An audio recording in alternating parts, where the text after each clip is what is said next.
नमस्कार, आप देख रहे हैं हल्ला बोल। आपके साथ मैं हूं अंजना ओम कश्यप। 3 तलाक अगर खत्म कर दिया जाए तो आगे रास्ता क्या होगा? क्या मुस्लिम पर्सनल लॉ को कानूनबद्ध किया जाएगा? खास मेहमानों के साथ बड़ी बहस लेकर हम हाजिर हैं, लेकिन बहस शुरू करने से पहले आइए आपको बता दें कि आज सुप्रीम कोर्ट में सुनवाई के दौरान ट्रिपल तलाक पर क्या हुआ।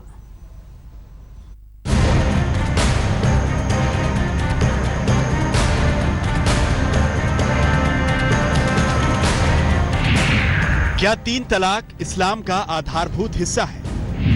अगर 3 तलाक इस्लाम का बुनियादी हिस्सा है, अदालत उसमें दखल दे सकती है। क्या 3 तलाक मौलिक अधिकार का उल्लंघन करता है?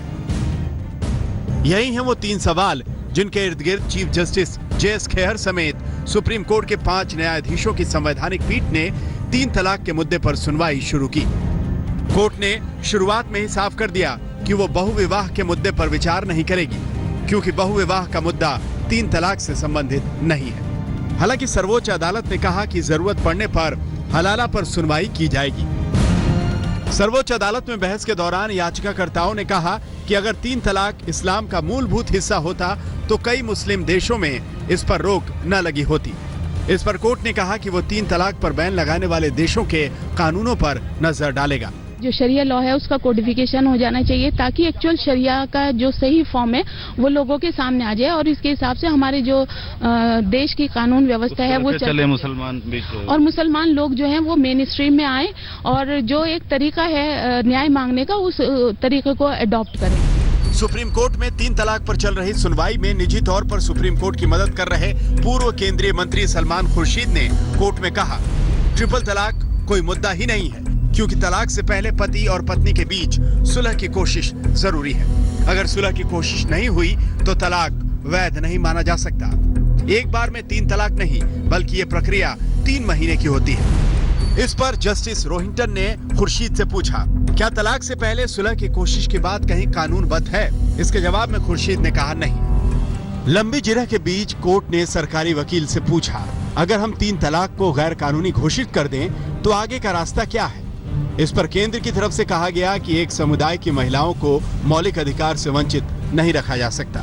इस पर कोर्ट ने कहा, अगर हम इससे सहमत भी हो जाएं तो आगे क्या रास्ता है? पुरुष तलाक कैसे लेंगे? आप क्या कदम उठाएंगे?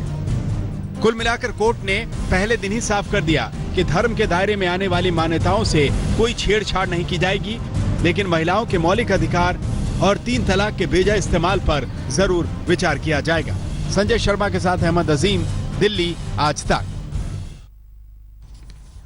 कई खास मेहमान हमारे साथ इस पूरी चर्चा में शामिल हो रहे हैं। सबसे पहले आपका परिचय उनसे करा दें। संबित पात्रा, राष्ट्रीय प्रवक्ता भारतीय जनता पार्टी के, हमारे साथ जुड़ गए हैं। आरिफ मोहम्मद खान साहब, जो कि पूर्व कैबिनेट मंत्री हैं और वरिष्ठ वकील हैं, वो हमारे साथ जुड़ गए हैं। शाइस्ता अंबर हमारे साथ जुड़ रही है इस वक्त लखनऊ से, जो कि प्रेसिडेंट है all India women's personal law board की। मुफ्ती मोहम्मद नदीमुद्दीन जी, जो कि प्रेसिडेंट है उलेमा काउंसिल हैदराबाद के, यहाँ स्टूडियो में हैं। मौलाना साजिद राशिद फिरंगी जी हमारे साथ यहाँ पे, जी रशीदी जी हमारे साथ यहाँ पर है। साजिद रशीदी जी यहाँ पर स्टूडियो में हमारे साथ हैं, जो कि प्रेसिडेंट है ऑल इंडिया इमाम काउंसिल के।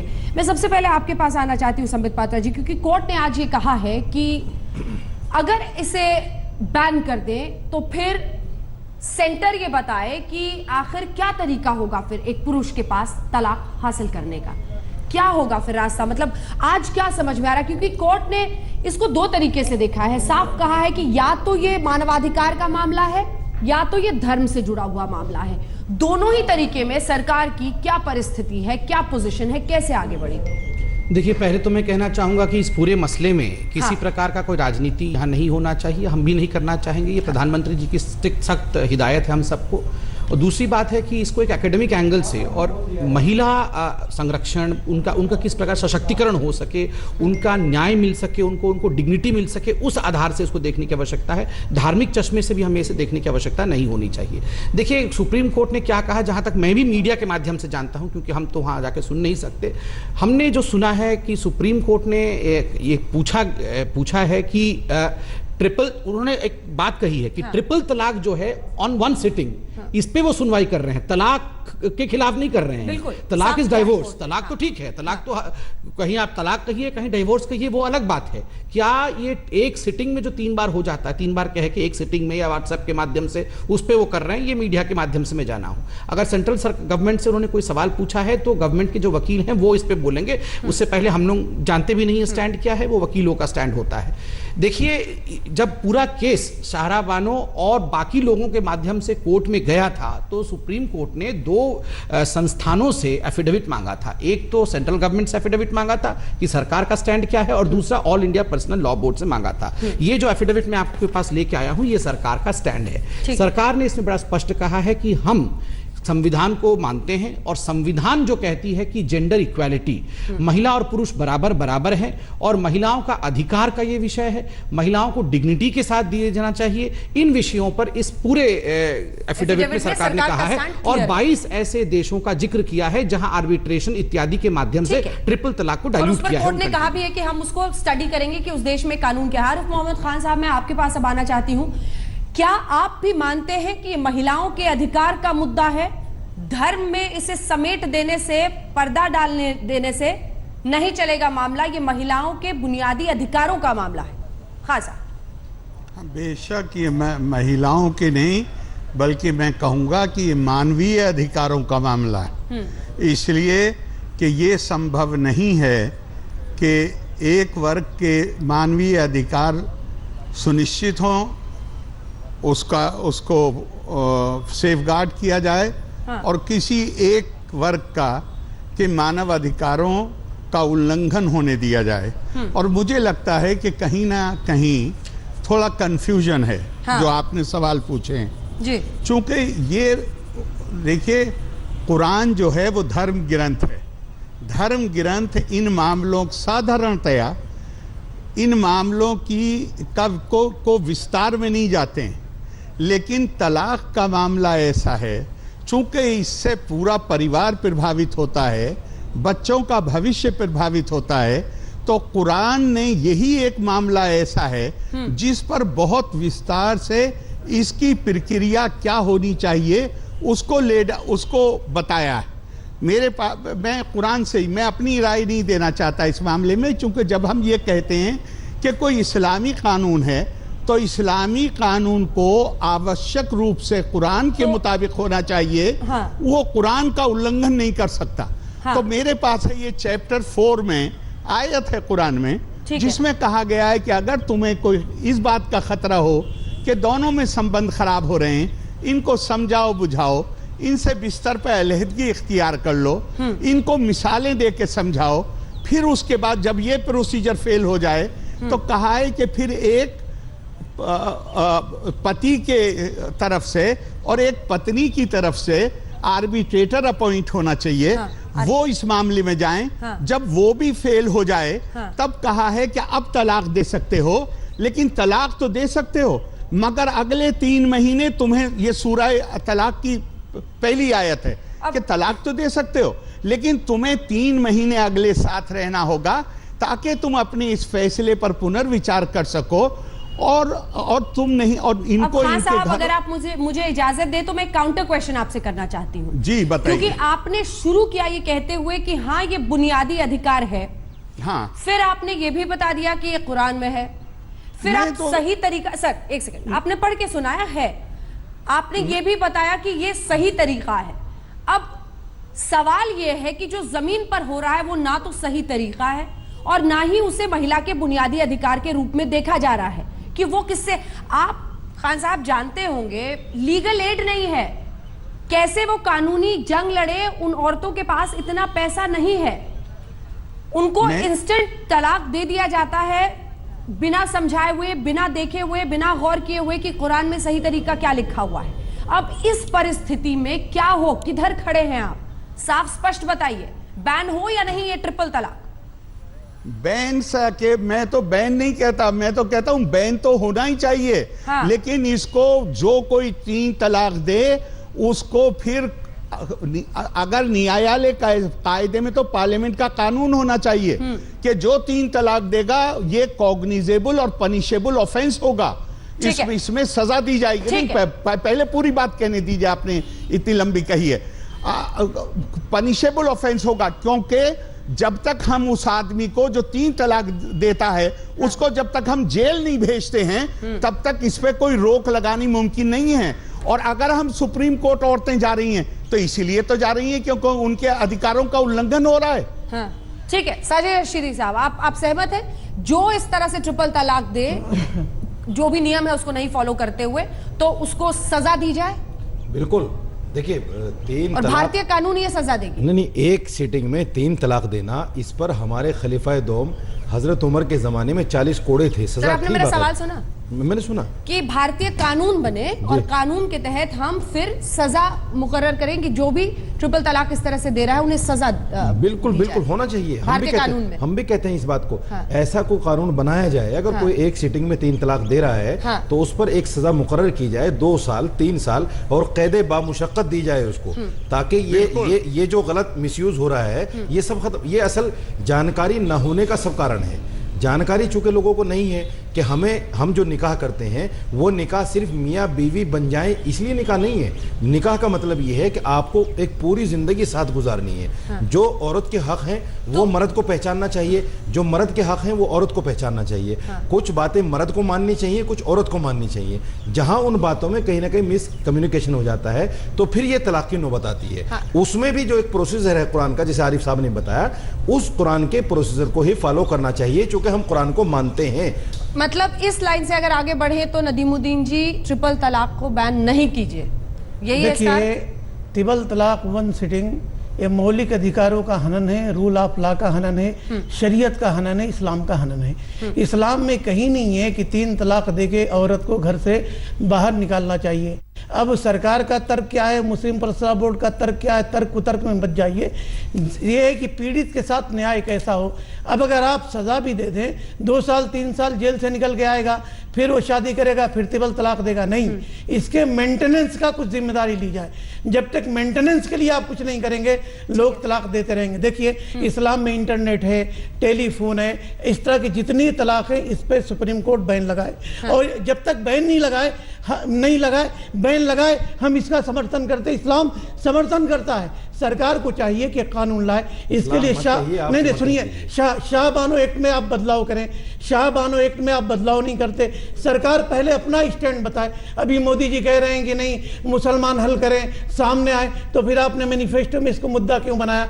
अब ये सरकार और सुप्रीम कोर्ट दोनों मिलकर के पीड़ित के साथ न्याय करे, ये हमारा डिमांड है। ठीक है, इससे पहले कि संबित जी आप बोले, एक बार शाइस्ता अंबर जी के पास में जाना चाहती हूँ। शाइस्ता अंबर जी, जो बात यहां पर हो रही है उससे आप इत्तेफाक रखते हैं कि ट्रिपल तलाक जो इंस्टेंट है, अगर किसी ने दे दिया तो उसको सजा के लिए आप कानून बनाइए, लेकिन ट्रिपल तलाक का जो तरीका है बीच बीच में 3 तलाक के गैप रखकर उसको बैन नहीं किया जाए। सहमत होंगे आप इससे? नहीं, बैन करना चाहिए। जी देखिए अंजना जी, आपसे हमारी कई बार भी तलाक को लेकर के बात हुई है। कुरान पाक एक मुकम्मल इंसानी ज़िंदगी का दस्तूर है, जो एक कानूनी दस्तावेज है। ये मुसलमानों के लिए एक आस्था की किताब तो हो सकती है, लेकिन है ये कानूनी दस्तावेज। तलाक जिस तरह से निकाह एक कॉन्ट्रैक्ट है, दोनों मियाँ बीवी के दिन जिंदगी को अच्छे और खुशगवार एक दूसरे का हक का रिस्पेक्ट करते हुए अच्छी जिंदगी गुजारे। और अगर तुम लोग जुदा होना चाहते हो, तो अगर तुम लोगों की जिंदगी एक दूसरे के लिए नहीं निभा हो रही है, तो आप काउंसलिंग करो, गवाह बैठा लो, आप मौका दो एक दूसरे की गलत फहमी दूर करने का। इसीलिए 3 महीना रखा है। अल्लाह ताला इंसान की फितरत में ये रखा है जो गुस्सा या गलत फहमी में आ जाता है। कभी बीवी के घर वाले साइकिल की मांग लेकर तलाक देता है, के घर वाले जो गुस्से में तलाक देता है, वो कहाँ ये सब सुनेगा शाइस्ता जी? जो गुस्से में आके तलाक दे देता है, जो दहेज के लालच में और सुलह के रास्ते से गुजरता है। और जी सुप्रीम कोर्ट से हम लोगों की यही पिटीशन है कि जो गैर इस्लामी तरीके से तलाक हुए हैं, तलाक का दुरुपयोग हुआ है, उसको सख्ती से बैन कर दिया जाए और तलाक उसी तरह हो जैसे कुरान शरीफ का कानून है। और जो दे रहा है और जो तलाक मान लिया जा रहा है उसको सजा हो, और इतनी सख्त सजा हो कि वो एक बार सोचे कि हम किसी की जिंदगी बर्बाद कर रहे हैं, और धुंधली हो जाती है। देखिए यहाँ हो क्या रहा है कि यहाँ सब लोग अच्छी बातें कर रहे हैं और करना भी चाहिए, मगर कोर्ट में जो all India Muslim law board ने एफिडेविट लिख के दिया वो भी मानती है कि तलाक, जैसे भी ये बोल रहे हैं वो भी मानती है कि तलाक एक सोशल इनजस्टिस है और वो इस्लाम के लिए एसेंशियल प्रैक्टिस नहीं है। मगर आगे का जो लिखती है वो गड़बड़ है। आगे लिखती है कि ये सब तो खराब है मगर फिर भी बरकरार होना चाहिए, क्योंकि 3 कारण है। एक कारण है कि अगर ये तलाक नहीं होगा, जल्दी ट्रिपल तलाक नहीं होगा और पति गुस्सा, इतना लंबा चलेगा कोर्ट में केस, पति गुस्सा जाएगा तो आग लगा देगा पत्नी को, तो मरने से अच्छा है तलाक। दूसरा उन्होंने कंप्लीट करना नहीं, दूसरा उन्होंने दलील दिया है, मुझे बोलने दीजिए, नहीं मुझे बोलने दीजिए, मेरे साथ आप चैनल पे मुस्लिम पर्सनल लॉ इस्लाम नहीं है, मुस्लिम पर्सनल लॉ नहीं पढ़ते फिर रहे हैं। मुस्लिम पर्सनल लॉ पॉइंट रख ले सर, कोर्ट में जब बोला है तो यहाँ बोलने से क्यों डर? देखिए एक महत्वपूर्ण बात है कि एफिडेविट किससे मांगा गया है। मुस्लिम पर्सनल लॉ बोर्ड से सुप्रीम कोर्ट ने एफिडेविट मांगा है। भैया मैंने तो नहीं मांगा है ना, ये सही नहीं। सुप्रीम कोर्ट से ने उनसे मांगा है, वो एक पार्टी है, उन्होंने एफिडेविट क्या दिया है मैं बता रहा हूं, मैं राजनीति नहीं करना चाहता। एफिडेविट में दूसरा कारण लिखा है कि द डिसीजन मेकिंग कैपेसिटी जो है, फैसला लेने की शक्ति, वो महिलाओं में कम होती है, इसलिए पुरुष ही ले सकता है। और तीसरा कारण लिखा है कि अगर पुरुष कोर्ट में जाके कह दे कि ये महिला का चरित्र खराब है तो महिला की दूसरी शादी नहीं, इसलिए ट्रिपल तलाक एक्सेप्टेड होना चाहिए। हाँ ये बुरा है, ये लिखा है कि ये बुरा है मगर ये एक्सेप्टेड होना चाहिए, इसलिए डिबेट होना चाहिए। अगर औरतों के बारे में ऐसा लिखा है तो मजाक है। लेकिन नदीमुद्दीन जी आपका जवाब मैं ब्रेक के बाद ही ले पाऊंगी। सैयद असीम वकर साहब भी हमारे साथ जुड़े हैं मुस्लिम पर्सनल लॉ बोर्ड से। 3 तलाक का कैसा धर्म, क्या धर्म है इस मुद्दे का या फिर इसको सिर्फ और सिर्फ मानवाधिकार, महिलाओं के अधिकार से जोड़कर देखना चाहिए? सब रुख अपनी उस बहस का करते हैं जिस पर हम लगातार जारी हैं। जो सवाल यहां पर उठाए गए हैं, मुझे लगता है वहीं से अब चर्चा को आगे लिए जाने की जरूरत है कि क्या जो दलीलें दी गई हैं मुस्लिम पर्सनल लॉ बोर्ड में वो अपने आप साफ बता देती हैं कि इसको पूरी तरह से खत्म करना जरूरी है। क्योंकि आप लोग जो स्टैंड ले रहे हैं उसमें आप कह रहे हैं कि महिला को अपने फैसले लेने का दिमाग नहीं है, मतलब वो अपने से खुद के फैसले नहीं ले सकती, इतनी सक्षम नहीं है, उसके साथ हिंसा हो सकती है, इसलिए ट्रिपल तलाक जरूरी है। अगर तलाक नहीं देगा तो जान मार देगा। ये क्या मजाक है फिरंगी जी, रशीदी जी? देखिए अंजना जी, मैं एक चीज कहना चाहता हूँ, ये तलाक कोई आज का मसला नहीं है। ये तलाक जब से दुनिया बनी है चलता आ रहा है। मेरा सवाल छोड़ के आप सब बताने लगते हैं सर। मैं आपका सवाल नहीं छोड़, आपके सवाल पे आ रहा हूँ, मुझे मजबूर करते हैं। मैं आपके सवाल पे आ रहा हूँ, मैं आपके सवाल पे ही आ रहा हूँ, मैं आपके सवाल पे ही आ रहा हूँ। महिलाओं की सुरक्षा के लिए तलाक है। महिलाओं की सुरक्षाओं के लिए जो कानून बने हुए हिंदुस्तान के, क्या वो कम है? अगर आप 3 तलाक को ही लेकर क्यों चल रहे हैं? जो डोरी केस है, जहेज का केस है, कोर्ट में लिख के दिया है एफिडेविट में, ये इसलिए जरूरी है क्योंकि महिला पर गुस्सा करके उसका कत्ल कर देगा पति अगर ट्रिपल तलाक नहीं। ऐसे बहुत सारे वाकयात हैं नजरों के सामने कि अगर औरत के साथ तलाक नहीं हुई तो औरत ने खुदकुशी कर ली या मर्द ने खुदकुशी कर ली या उसको जलाकर मार दिया गया। बहुत सारे केस हैं इस तरह के, आप कोर्ट में जाकर देखिए, एक लंबी लिस्ट मिलेगी आपको जो औरतों पर जुल्म हो रहा है उसके नाम पर। अगर तलाक एक अच्छा रास्ता है दोनों के अलग होने का, तो इस पर वावेला क्यों है?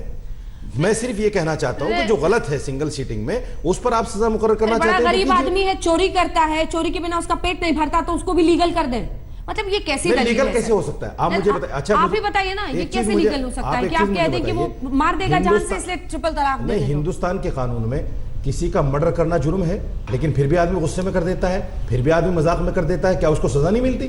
तो यहाँ भी सजा दी जाए ना उसको। हम भी कह रहे हैं इस बात के लिए, हम भी इस बात के लिए सजा दीजिए, तलाक को खत्म कीजिए। जी जवाब दे रहा हूँ। देखिए, सबसे पहली बात तो शुक्रिया कि आपने आधा घंटा बिठा कर रखा। मसला यहाँ पर सिर्फ ये कहना चाहता हूँ कि जब हिंदुस्तान में आज़ादी के बाद 1956 में स्पेशल मैरिज एक्ट 1956 बन गया और उसमें सेक्शन 15 में साफ साफ से, मैं आपके चैनल पर इसलिए वाजे कर रहा हूँ कि जिन लोगों को अगर परेशानी हो रही है इस्लाम से, तो आप स्पेशल मैरिज एक्ट के सेक्शन 15 में जाकर आप वहाँ शादी करें, आप पर इस्लाम का कोई कानून लागू नहीं होगा, तलाक भी हिंदुस्तान के कानून से हो जाएगी। मैं आपसे सिर्फ इतना कहना चाहता हूँ, यहाँ बैठे संबित पात्रा जी कभी कहते हैं एक देश एक कानून, कभी 3 तलाक की बात करते हैं। आप 14-15 आर्टिकल की बात कर रहा हूँ, आर्टिकल 14, आर्टिकल 15, आर्टिकल 21, आर्टिकल 29, इनको कब खत्म करेंगे? ये जो आर्टिकल मैंने नाम लिया है, ये हिंदुस्तान में धर्म की आज़ादी देते हैं। 14 दूसरी 15 बात, इक्वालिटी अगर का है। अगर सर वही मैं कह रहा हूं आपसे, 14 है, 15 है, 21 है, 29 है, पुरुष नारी सब इक्वल, हिंदू मुस्लिम सब इक्वल, उसकी बात करते हैं साहब। बात तो सुनिए सर, बात तो सुनिए, बात तो सुनिए, पढ़ के नहीं आए ना। मैं आपसे कह रहा हूं, मैं आपसे उस दिन भी सवाल मैंने पूछा था, आप चले गए थे उठकर। मैंने आपसे कहा कि नॉर्थ ईस्ट के जो 7 राज्य हैं उनमें आप 371, 372, 373 लगाकर संविधान से बकायदा गारंटी देकर उनको गारंटी देते हो कि हम आपके कल्चर से छेड़छाड़ नहीं करेंगे। ये देश गारंटी देता है उनको। जो 2 करोड़ की आबादी है और जो 25 करोड़ की आबादी है, आप उनके कल्चर से छेड़छाड़ करेंगे?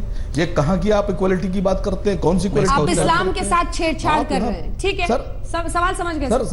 सुनिए मोहतरमा, सुन लीजिए, एक्सप्लेन करना बहुत जरूरी है, करोड़ों लोग आपको देख रहे हैं इस समय। जो लोग यहाँ बैठे हैं, मैं चिल्लाऊंगा नहीं, जो लोग यहाँ बैठे हैं तो बोलूंगा। सर सुन लीजिए सर, आपने एक सवाल संबित भाई आपसे, मैं संबित भाई बड़ी एहतराम से पूछ रहा हूँ। हाँ। आपसे मैंने उस दिन भी पूछा, आपने पूछा, मैं जवाब दे रहा हूँ। हिंदुस्तान के लोगों को आपने नॉर्थ ईस्ट के बारे में, कल्चर के बारे में पूछा ना, मैं जवाब दे रहा हूँ सर। आपने जवाब अभी तो पूछा, दोबारा पूछ लीजिए, दोबारा लोगों को गुमराह करते हैं आप। जी हाँ, आप हिंदुस्तान के लोगों को गुमराह करते हैं। आप कहते हैं एक देश एक कानून की बात होगी, मुसलमान कहीं से रंगा के आए। मैंने आपसे कहा कि कश्मीर में भी आपकी सरकार है, देश में भी आपकी सरकार है। हिंदुस्तान का जो सुप्रीम कोर्ट में आईपीसी और सीआरपीसी लागू है, वो कश्मीर में लागू नहीं होता है।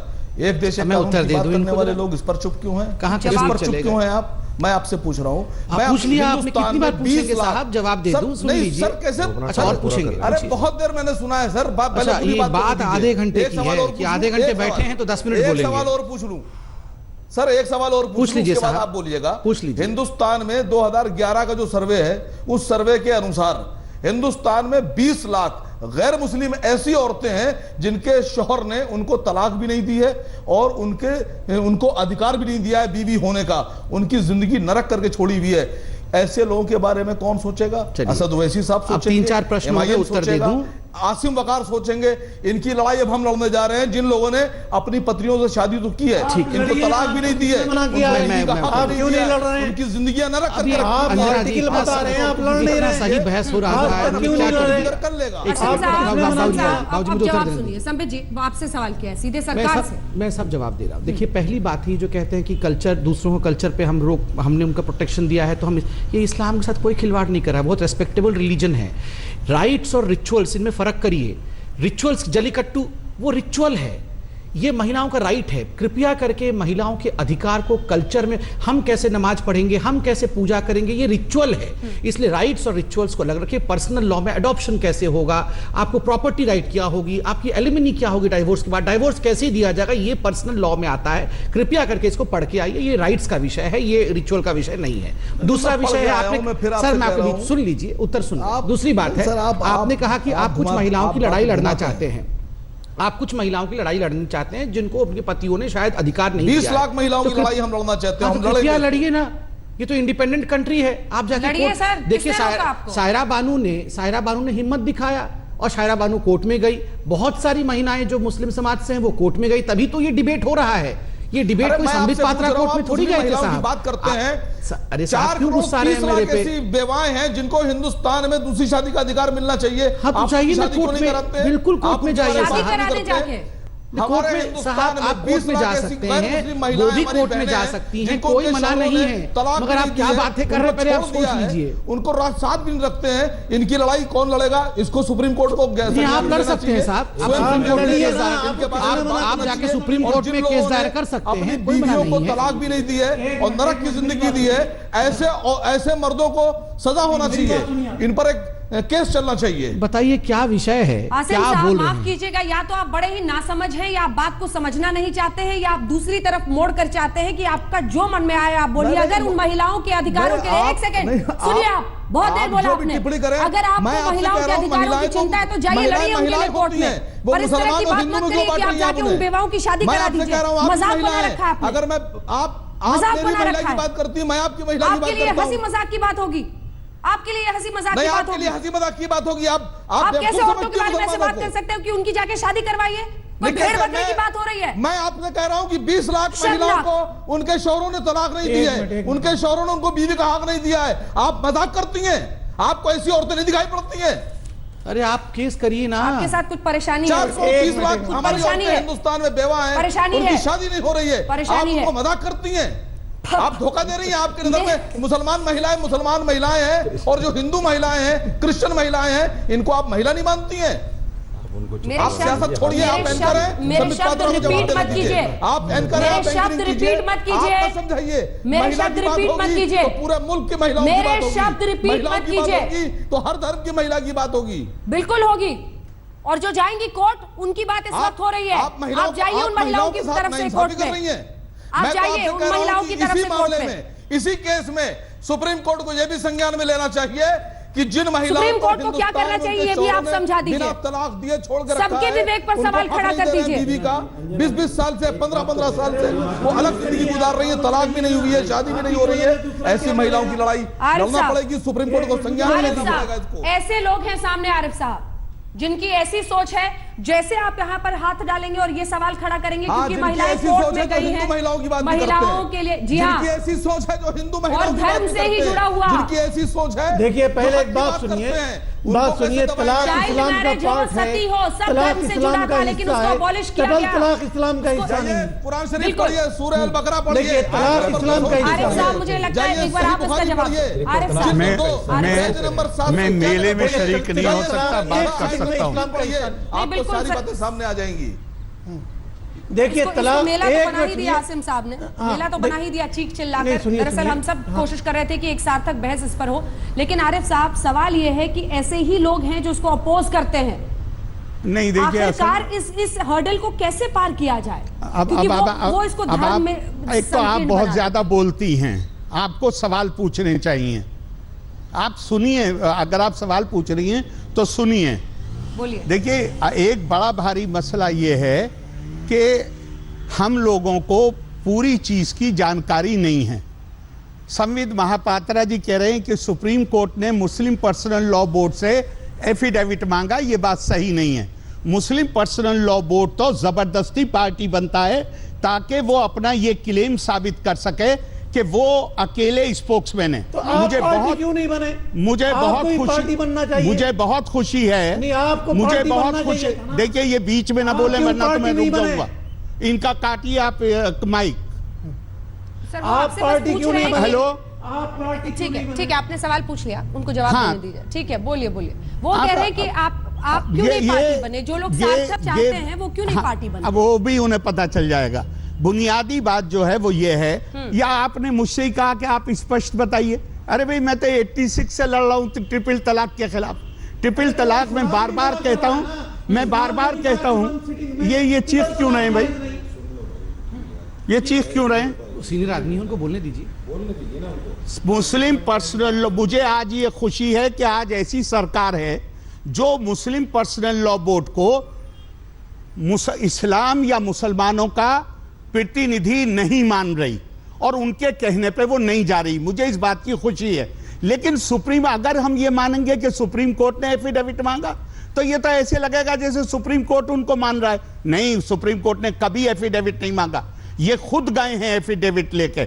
और इन्होंने जो दलीलें दी हैं, मैं समझता हूं कि वो इस लायक भी नहीं है कि उन पर चर्चा की जाए। उनको उसी घृणा के साथ ये कहना कि अगर आप 3 महीने इंतजार नहीं कर सकते तो आप औरत को आग लगा देंगे, आप उसके साथ हिंसा करेंगे, ये मुस्लिम पर्सनल लॉ बोर्ड वाले कर सकते हैं। और एक बात मैं आपको बताता हूं, इन्होंने अभी इस्लाह माशरा कह के, सामाजिक सुधार कह के इन्होंने प्रोग्राम चलाया है। जरा ये बता दें, पर्सनल लॉ बोर्ड वाले ये कह रहे हैं कि बाइकआउट करेंगे, सोशल बाइकआउट करेंगे उनका, जिन्होंने 3 तलाक दी, जो 3 तलाक देते हैं। ये बता दें खुद पर्सनल लॉ बोर्ड में जो टॉप फंक्शनरी हैं उनमें कितने ऐसे हैं जिन्होंने 3 तलाक दी है?